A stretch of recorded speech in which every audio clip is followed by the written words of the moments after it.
Robertson. Thank you so much for being a part of the program. I'll also thank you in advance for subscribing to the channel and sharing it with your friends and just, I guess, being a part of the deist movement. One of the things that I saw on the Unified Deism Facebook page, there was a kind of a debate or a discussion, I should say, of more or less pondering the source of God, the beginning of God. Was God always there? Where or what God is? And I just wanted to provide a little something to consider alongside these questions, because I think it's important to, well, always think outside of the box, question everything, question with boldness, and to use the three-rule method. Once again, basic logic, cause and effect, and Occam's razor. Because we have found that the three-rule model works in just about all situations.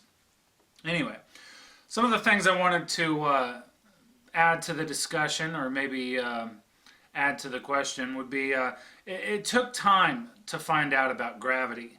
Of course, this led to the idea that the world spun rather than just being flat and stationary, which of course led to the idea that we were circling the sun, which led to the idea of the galaxy, and so on and so forth.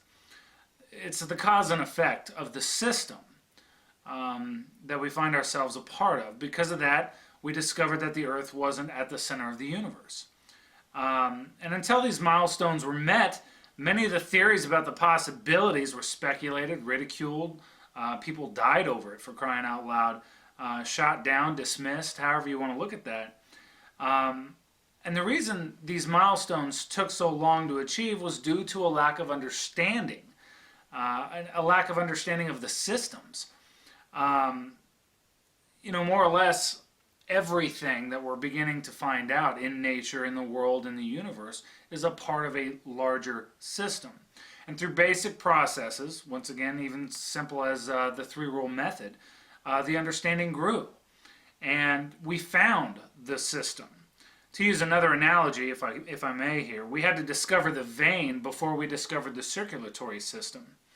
And we needed to know about the circulatory system before we could even consider doing something as simple as a heart transplant. I mean, yeah, we say it's simple today, and I understand, I'm not a doctor, but it's a heck of a lot more simple than it was, a long time ago. So, but we had to find the vein. The vein wasn't the end, it was the beginning.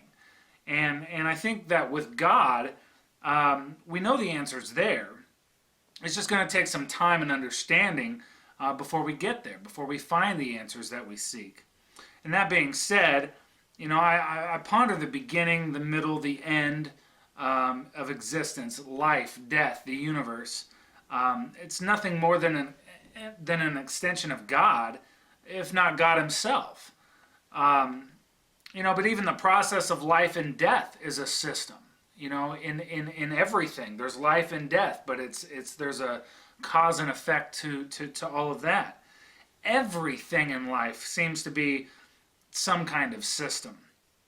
It is. It's instead of a simplistic singularity, it's a part of a bigger, grander system.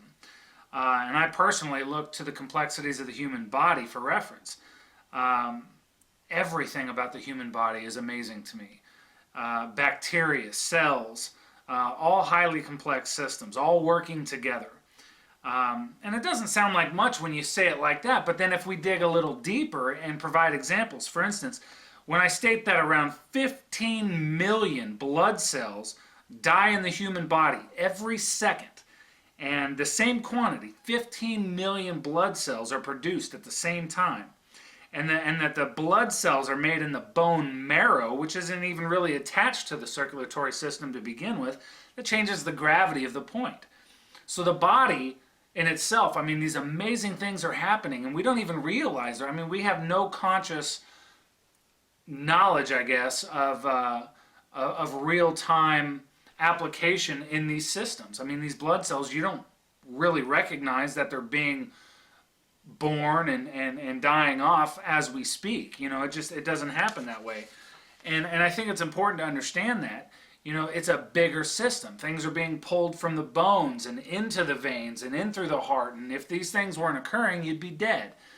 Or how about this? The fact that the human body, it hosts 2 to 5 pounds of bacteria, literally hosting more bacteria than you have cells in your body. And once again, going without this bacteria, without hosting the bacteria in your body, you'd probably be dead. Amazing systems, I guess. And I'm rambling, and I apologize, but what I'm trying to say is that it's going to take some time to find the answers that we seek. But I wonder if, because we're always looking for God as a singularity. A lot of people do anyway. God is a single being or a single entity. But I wonder, just based on everything in nature, being that everything in nature itself, a massive, complex system. I wonder if maybe we shouldn't be seeking out a system instead of the singularity that we're looking for in as God. It seems to me if we better understood the systems, we might be more likely to even recognize God when we see it. And that's, once again, just based off of everything, the universe, the galaxies, the planet, the human body, trees, for crying out loud. Think about how complex a simple tree is. I mean, yeah, it's a simple tree, but it's highly complex. And then finally, I guess, maybe to further even that question, because then we talk about intelligent design. Would a system suggest design? I don't know. Things to ponder, things to add to the pot, I guess, when we're thinking about what God is, and where God is, and how it applies to us. So, just some things to ponder.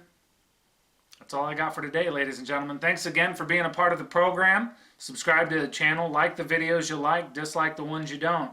We'll see you back here for another edition of Devout Deism. We'll see you next time.